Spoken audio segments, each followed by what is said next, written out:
Hello friends, welcome to YouTube कॉमरेडे। और आज बात करने वाले हैं बीटेक की मैथ, जिसमें एक क्वेश्चन के लिए एक मेथड को पूछो, फिर दूसरे को, फिर तीसरे को, और चलते रहेगा उसी तरीके से तुलसी में जैसे। पानी डाल दिया क्या? अरे मैंने नहीं डाला, सासू जी ने डाला होगा।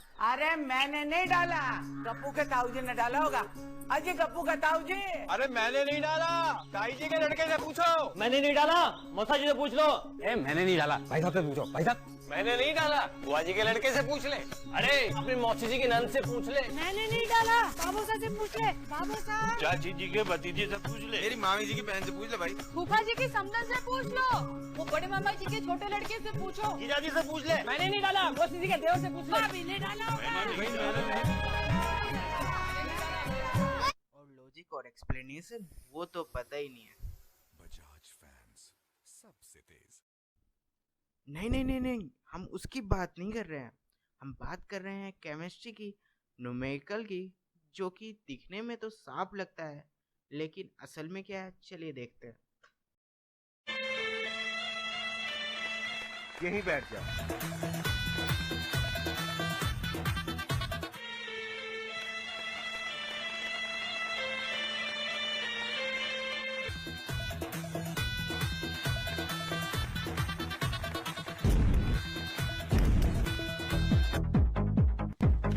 जोनी एंड जुगनू का शाम ही बढ़ गया।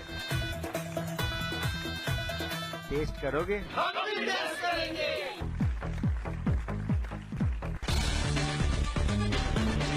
अबे जिंदगी बदल दे। बहुत ज्यादा हो गए।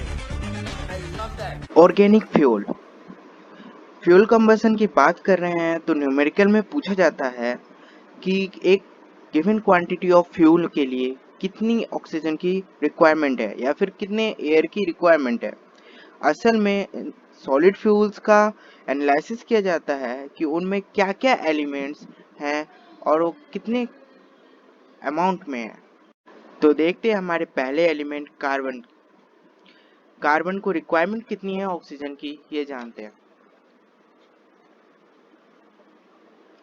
1 मोल कार्बन के लिए हमें ज़रूरत है 1 मोल ऑक्सीजन की, मतलब 12 ग्राम कार्बन के लिए हमें ज़रूरत है 32 ग्राम ऑक्सीजन की। तो 1 ग्राम कार्बन के लिए हमें कितनी रिक्वायरमेंट होगी ऑक्सीजन की? 2.67 ग्राम ऑक्सीजन की रिक्वायरमेंट होगी। तो सी मास ऑफ कार्बन के लिए हमें चाहिए 2.67 टाइम्स सी मास ऑक्सीजन। वैसे ही 2 मोल हाइड्रोजन को चाहिए 1 मोल ऑक्सीजन, मतलब 4 ग्राम हाइड्रोजन को चाहिए 32 ग्राम ऑक्सीजन, और 1 ग्राम हाइड्रोजन को चाहिए 8 ग्राम ऑक्सीजन। तो इस हिसाब से H मास ऑफ हाइड्रोजन को चाहिए 8H ऑक्सीजन। नेक्स्ट आते हैं सल्फर पे। सल्फर के कंबसन में 1 मोल सल्फर को चाहिए 1 मोल ऑक्सीजन, और मतलब दोनों का सेम ही मास है, इस हिसाब से 1 ग्राम सल्फर चाहिए 1 ग्राम ऑक्सीजन, और S ग्राम ऑफ ऑक्सीजन चाहिए S ग्राम ऑफ सल्फर को जलने के लिए। तो हमारा फॉर्मूला आ गया ऑक्सीजन रिक्वायर्ड का।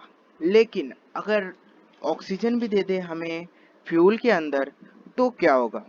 वो ऑक्सीजन फ्यूल के कंपोनेंट को जलाएगा, और इसलिए उतनी ऑक्सीजन की रिक्वायरमेंट नहीं होगी। इसलिए हम उस अमाउंट ऑफ ऑक्सीजन को माइनस कर देंगे।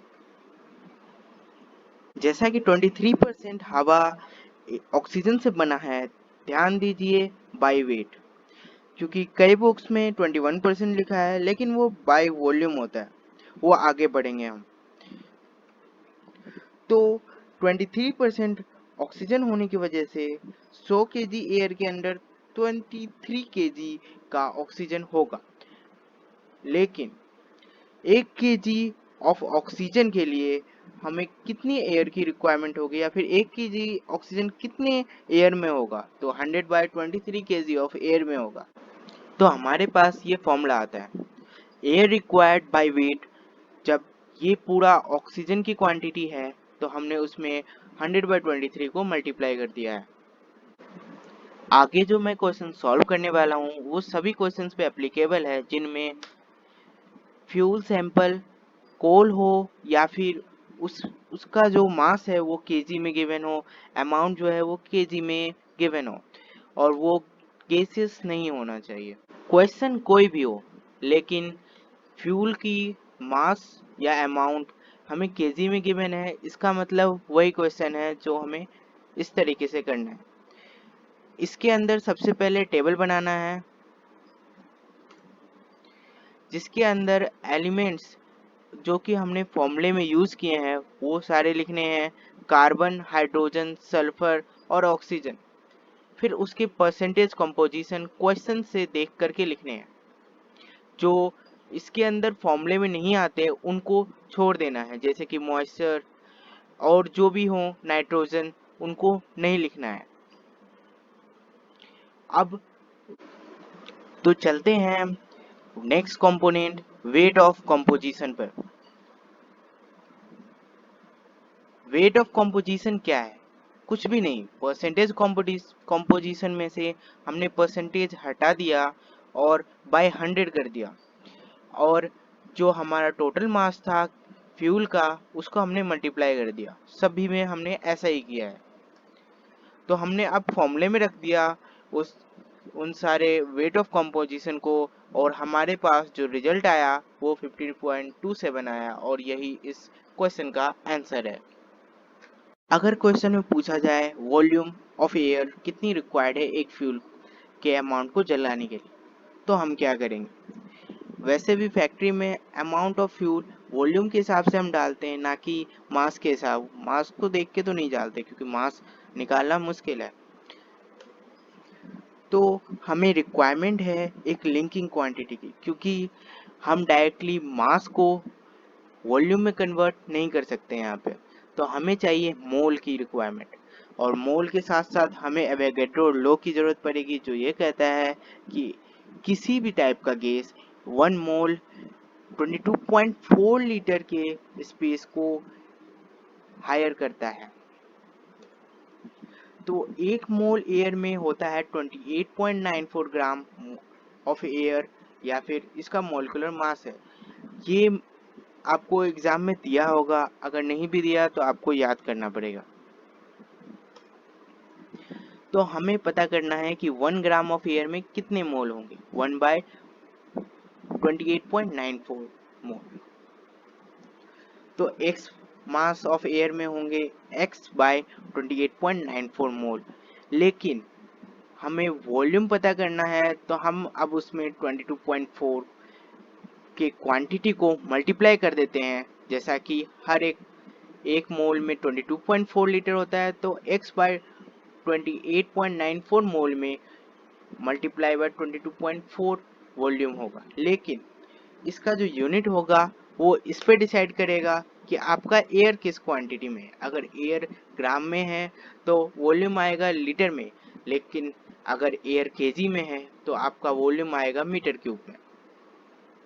एयर की वॉल्यूम आ जाती है, कितने रिक्वायर्ड है हमारे फ्यूल को जलाने के लिए। एयर रिक्वायर्ड बाय वेट को मल्टीप्लाई करेंगे 22.4 बाय 28.94। अगर हमें ऑक्सीजन रिक्वायर्ड निकालना है वॉल्यूम में, तो हम एयर रिक्वायर्ड बाय वेट की जगह ऑक्सीजन रिक्वायर्ड बाय वेट को रख देंगे। आगे जो मैं क्वेश्चन सॉल्व करने वाला हूँ वो सभी क्वेश्चंस पे एप्लीकेबल है जिनमें फ्यूल सैंपल कोल हो या फिर उसका जो मास है वो केजी में गिवन हो, अमाउंट जो है वो केजी में गिवन हो, और वो केसेस नहीं होना चाहिए। जैसा कि क्वेश्चन बिल्कुल सेम है, वॉल्यूम ऑफ एयर बस इसमें अलग है। बाकी उस क्वेश्चन में यहाँ पे मास हमें निकालना था, अमाउंट निकालना था, यहाँ पे हमें वॉल्यूम निकालना है। तो बाकी स्टेप्स तो सेम होगा, लेकिन लास्ट स्टेप एक बढ़ जाएगा जो कि है 22.4 बाय 28 को मल्टीप्लाई करना, और हमारा आंसर आ जाता है 1407.56 मीटर क्यूब। मीटर क्यूब यहाँ पे इसलिए आया है क्योंकि हमारा जो अमाउंट था वो केजी में था, वेट के अंदर।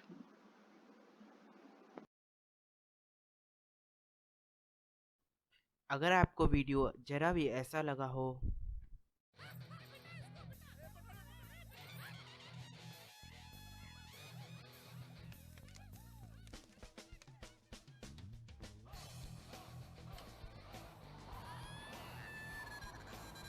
तो लाइक और शेयर करना ना भूलें।